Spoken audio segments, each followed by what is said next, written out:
watching the English newscast on Future Television. I'm Yumna Naufal, and these are today's top stories. Lebanon's public drivers receive assurances from authorities over their demands for the government to retake control of inspection centers. Syrian government airstrikes, attacks hit the residential neighborhoods of Aleppo for the first time in nearly a month. And hundreds of Iraqi civilians lined up for food in eastern neighborhoods of Mosul recently retaken from Daesh. Lebanon's public drivers received assurances from authorities over their demands for the government to retake control of automotive inspection centers and cancel a fee hike in services. Truckers, taxi and bus drivers who demonstrated in front of the Interior Ministry in Beirut's Sanaya area vowed to continue protesting until their demands were met. Union head Bassam Tleh said they will be holding a protest every week, saying that these rallies are aimed at protecting the rights of all Lebanese people. The public drivers had gathered in several areas across the Lebanese capital around 7 in the morning and made their way to the Interior Ministry, according to the Traffic Management Center. These areas included Daura, Kola, an area near the Kuwaiti Embassy, Marillier Street, Basta, and Karantina. A suggestion to drop the formation of a 30-minister cabinet and return to the original formula of forming it of 24 ministers is a proposal suggested by Prime Minister-designate Saad Hariri, who brought up the issue with President Michel Aoun during their meeting. The report said that Hariri had informed Speaker Nabih Berri on the matter during their meeting on Saturday, and his suggestion stems from plans to downsize the demands of political parties for ministerial portfolios, taking into consideration to form a national unity cabinet that represents all sides. It has been noted that President Michel Aoun shall name 2 ministers, a Shia and a Sunnah, to be part of his share in the new cabinet. In return for that, Hariri and Berri shall each name a Christian minister to be part of theirs, and the Marada movement will be represented independently of the 2. Reports added that Aoun, Hariri and Berri do not mind that the Marada be given a key portfolio.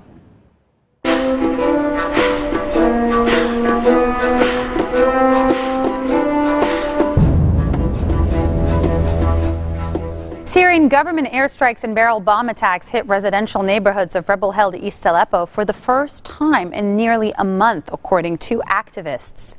The raids come as Moscow said jets taking off from the Russian Admiral Kuznetsov aircraft carrier in the eastern Mediterranean had launched their first strikes in Syria, in Idlib and Homs. The bombardment of East Aleppo ended a period of relative quiet for more than 250,000 people living in the besieged, rebel-held city of the side. Moscow announced on October 18th it was halting in airstrikes in Aleppo ahead of a short-lived truce, and Syrian strikes on the rebel east have also subsided since then. And in Iraq, hundreds of civilians lined up for food in the eastern neighborhoods of Mosul, recently retaken from ISIS, but rations are running low. Iraq launched a major offensive last month to drive ISIS out of the northern city, the country's second largest, which is still home to more than 1 million civilians. Special forces have recaptured a foothold in the city's east and have been advancing slowly over the past week to avoid casualties and civilian deaths as ISIS fighters emerge to attack from the dense landscape. The militants struck back against special forces in Qadisiyah a day earlier. 24 men wearing suicide vests charged the front lines, setting off a 3-hour battle that killed 20 militants and severely wounded a special forces soldier. Coming up next, we check out what's been happening with the new President-elect Donald Trump. Stay with us, we'll be right back.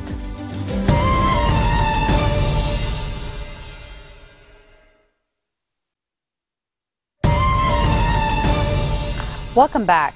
U.S. President-elect Donald Trump's campaign manager, Kellyanne Conway, said that pollsters and strategists fell down on the job and missed what America was trying to tell us, leading to a surprise victory for the Republican candidate. Former New York City Mayor Rudy Giuliani, who has emerged as a leading candidate to be Trump's Secretary of State, was asked if the president-elect would follow up on his campaign promise to investigate Hillary Clinton on the email scandal that plagued her candidacy. I think that's a decision he should make when he appoints an attorney general. The attorney general should sit down and study it and give him a very reasoned balance of 2 things. One, and they're both important. I don't want to minimize either one. One is the idea that we don't want to become a country where we have political vindictiveness after an election. Number 2, we also don't want to be a country of unequal protection of the law. And a lot of that has to do with what I don't know, which is how bad are the things involved in the Clinton Foundation investigation? How beyond the pale are they? Trump's election has raised concern that Washington may increase the intrusiveness of domestic intelligence gathering despite a pledge by the Obama administration not to engage in mass espionage.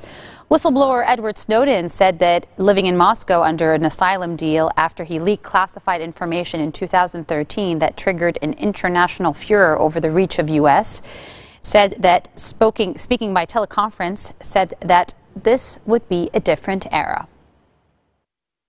Because what we're starting to do there is to substitute open government for sheer authoritarianism, a government that is founded not upon the principle of an informed consent granted by people who understand its activities, but rather a trust in personalities, a trust in claims, a trust in the hope that they will do the right thing. And if we develop that, if we succeed, if government does actually win our trust, because they go for some years and do operate in a way we should support, what happens when it changes? New government. What happens when suddenly there's an election and we have new officials that enjoy our trust because things have been good for so long, but now suddenly they have a very different set of values. They can govern in the dark. And they might make very different decisions. This is kind of the challenge that we're facing today in the United States with the result of the last election. Do you have any reason to think that your chances of getting a pardon will change under President Trump? Pardon is appropriate in many of these circumstances. Will Donald Trump have the same position? Who knows? But ultimately, what happens to me is not so important. I knew the risks when I came forward.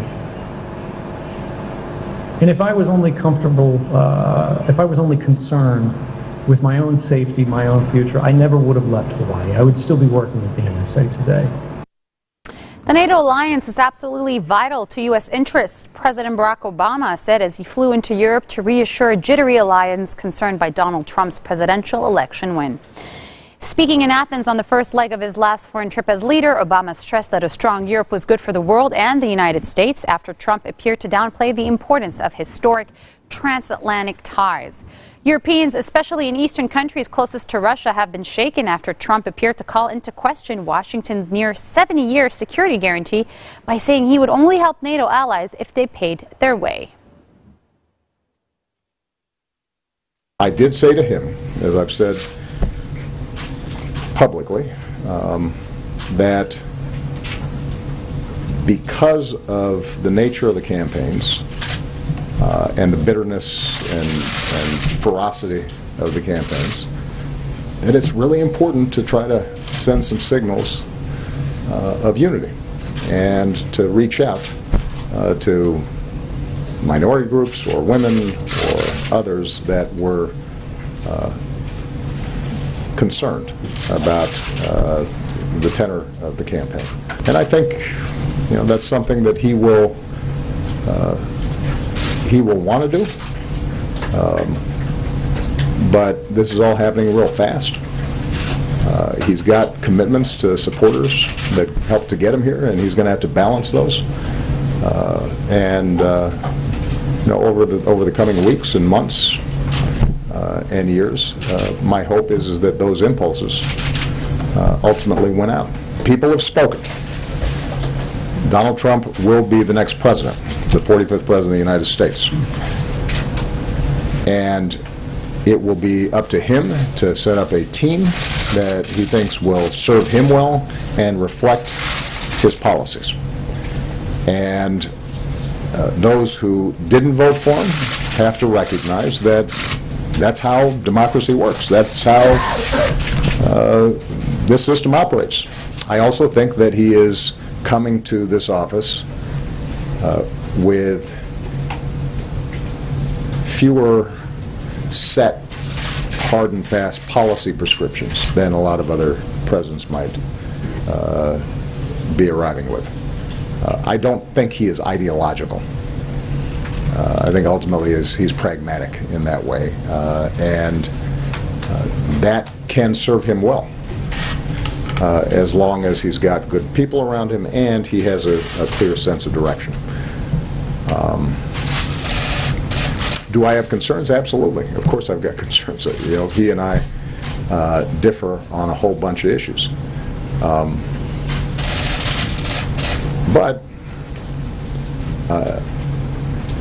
you know, the federal government and our democracy is not a speedboat. It's an ocean liner, as I discovered when I came into office. It took a lot of really hard work for us to make significant policy changes, even in our first 2 years when we had larger majorities than Mr. Trump will enjoy when he comes into office. This marks the end of our bulletin for today. Now for a reminder of our top stories. Lebanon's public drivers receive assurances from authorities over their demands for the government to retake control of automotive inspection centers, canceling fee hikes. Syrian government airstrikes hit residential neighborhoods of rebel-held East Aleppo for the first time in nearly a month. And hundreds of Iraqi civilians lined up for food in Mosul, retaken from Daesh, but rations are running low. Those are your Tuesday headlines live on Future Television. Catch us again tomorrow for all the latest. Have a good one.